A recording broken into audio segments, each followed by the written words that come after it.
Iya, SG setelah awal pekan sempat terkoreksi cukup dalam, kemudian reboundnya udah sampai resisten juga. Yang lebih dikhawatirkan indeksnya ini, indeknya Amerika masih terkena profit taking atau enggak? Karena secara teknikal.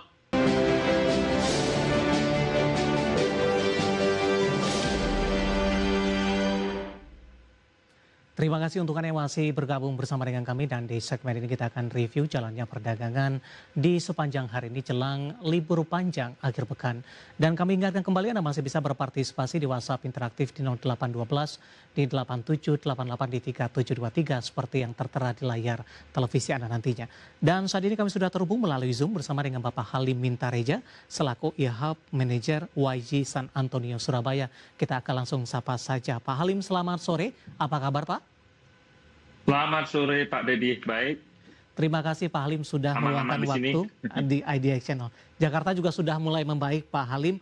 Dan pekan ini tampaknya perdagangan cukup pendek Pak. Besok cuti bersama atau libur nasional sehingga aktivitas perdagangan hanya berlangsung 4 hari saja di pekan ini. Pergerakan indeks harga saham gabungan cukup menarik kita perhatikan. Namun pada hari ini pergerakannya lebih cenderung tertekan. Level support 78 tampaknya masih mampu ditahan dan kemudian beberapa saham yang sebelumnya menjadi penopang indeks harga saham gabungan hari ini berbalik arah melemah. Analisis Anda secara teknikal pola pergerakan indeks harga saham gabungan di sepanjang hari ini Pak Halim? Iya, SG setelah awal pekan sempat terkoreksi cukup dalam, kemudian reboundnya udah sampai resisten juga.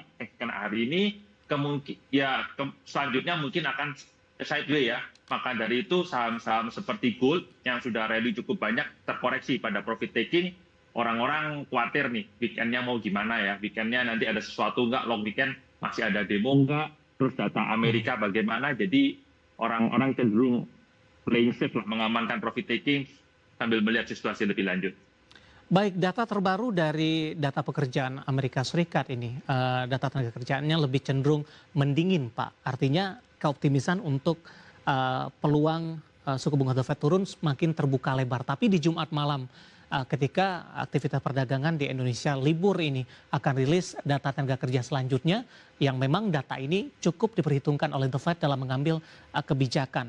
Bagaimana skenario nanti di minggu depan ketika data tenaga kerja mendingin ataupun justru sebaliknya Pak Halim?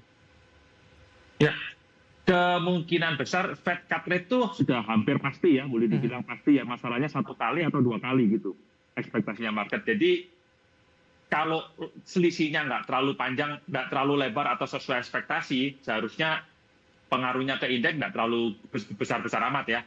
Nah ini makanya marketnya sudah mulai beberapa hari ini sudah mulai merespon gitu loh. Saham bankingnya turunnya, pengeluarannya asing udah mulai berkurang. Terus volumenya hari ini juga kecil, jadi mereka udah siap-siap nih kalau cut rate kira-kira saham mana gitu loh. Yang dihindari itu seandainya apa? Tahu-tahu tenaga kerjanya naik kencang banget ya, cuma sepertinya enggak sih. Sepertinya cenderung melemah juga di Amerika tenaga kerja.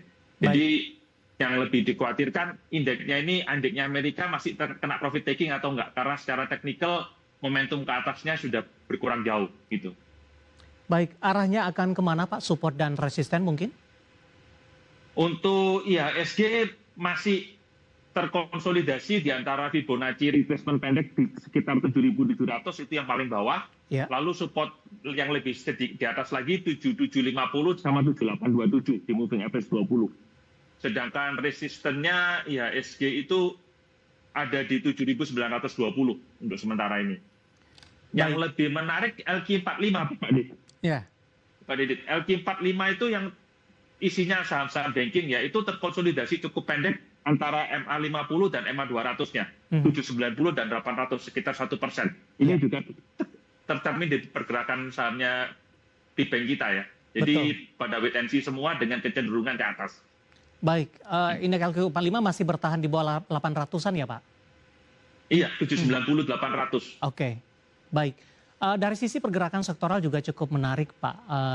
Sektor barang baku yang 2 hari sebelumnya ini salah satu menjadi penopang indeks harga saham gabungan. Kenaikan harga komoditas emas, data terakhir intraday dan penutupan kembali mencatatkan level tertinggi di sepanjang masa. Tapi saham-sahamnya hari ini berbalik arah profit taking. Pak Halim, bagaimana analisis Anda untuk saham-saham emiten emas di tengah Ya, pelemahan hari ini? ya itu tadi. Karena naiknya sepanjang minggu ini sudah cukup banyak ya, rata-rata Mhm. 20-30%. Ya wajar lah orang untuk khawatir adanya pergerakan di akhir pekan ini, mereka cenderung profit taking, mengamankan keuntungan yang sudah didapat selama seminggu ini. Jadi profit taking masih di dalam level yang wajar sih. Belum Oke, sampai new low, cuma ke area-area pullback gitu. Area-area support untuk pullback. baik. Tadi kita sudah update Pak, harga emas tadi updatean terakhir pelemahannya cukup dalam, di atas 1% kalau tidak salah. Tapi secara Iya, supportnya 3.500 masih mampu dipertahankan. Bagaimana Anda melihat prospek ke depannya? Apakah penguatan masih akan terus berlanjut dan level rekor tertinggi masih akan tercipta mengingat menanti momentum kebijakan moneter dari The Fed?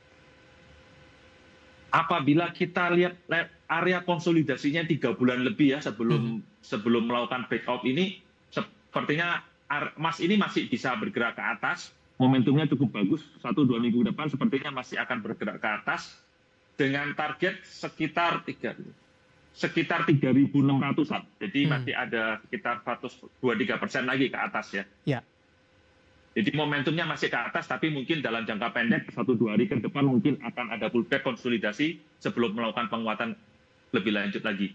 Makanya pullback ini seandainya tidak ada apa-apa, mungkin minggu depan kita bisa mulai akumulasi lagi saham-saham emas. baik. Kita langsung ke Antam Pak. Kita akan coba analisis untuk Antam. Hari ini melemah 2,59%, namun masih bertahan di atas level 3.000-an, bahkan bertahan di atas level 3.300-an.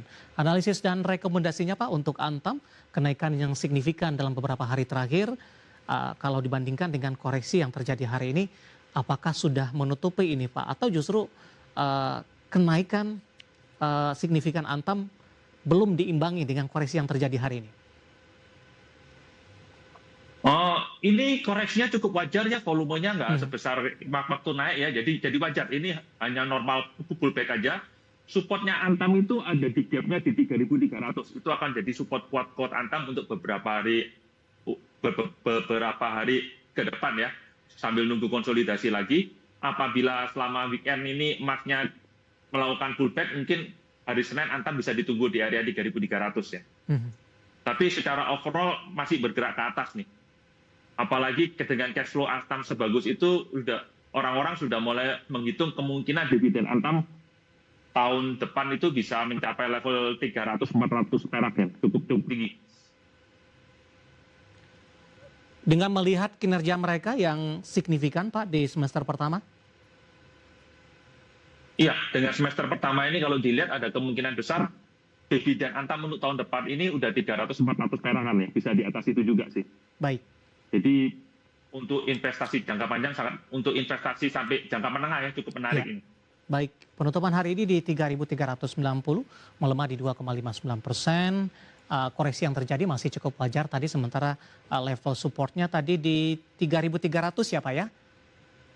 Iya, strong support di 33. Baik. Kalau seandainya jebol, support berikutnya 3150. Cuma saya rasa dengan technical yang seperti ini 3.300 akan cukup kuat. Baik, kita beralih ke BRMS Pak. Hari ini melemah di 5%, 494. Dan kebetulan ada pertanyaan masuk di WhatsApp interaktif kami, menanyakan BRMS ini bisa naik lagi tidak?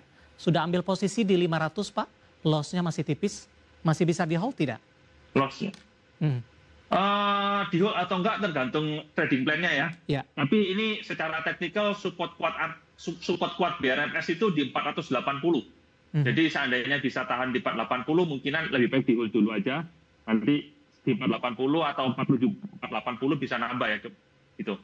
Ini cuma pullback biasa aja sih, karena yaitu seperti tadi itu, volume kenaikannya jauh lebih besar daripada volume ketika turun. Biasanya cuma profit taking jangka pendek saja. Baik, masih bisa di hold dengan loss yang cukup tipis. Posisi tadi pertanyaan untuk BRMS yang hari ini melemah di 5%. Kita bergeser ke harta Pak, HRTA. Hari ini koreksi dalam di 8%, 835 dan sudah meninggalkan level 900. Dalam juga ya. Iya. Ya, pembandingnya mungkin Pak Dalam dari juga. sisi teknikal ketika tadi Antam pelemahannya tidak terlalu dalam, harta ini tekanannya cukup Ya, dalam Pak di 8%. cukup banyak. Ya, Ya, karena kenaikannya kemarin juga cukup banyak ya. ya. Nah, supportnya harta ini di 750. Jadi disesuaikan aja. sama kondisinya juga sama semua. Ada profit taking, jadi penurunannya volumenya nggak terlalu besar, jadi cuma pullback aja gitu loh. Support kuatnya di 750. Jadi kalau punya posisi ya disesuaikan, sanggup nggak kira-kira toleransi sampai 750 gitu aja. Baik, penutupan hari ini di 835, melemah cukup dalam di 8,24%. Analisis dan rekomendasi dari saham emiten emas yang hari ini berbalik melemah terdampak aksi profit taking. Dan lagi-lagi keputusan investasi tetap ada di tangan pemirsa IDX Channel. Pak Halim, menarik, kita akan jeda terlebih dahulu. Nanti kita akan coba lihat saham-saham pilihan apa saja yang Anda rekomendasikan. Dan pemirsa, kami akan segera kembali sesaat lagi.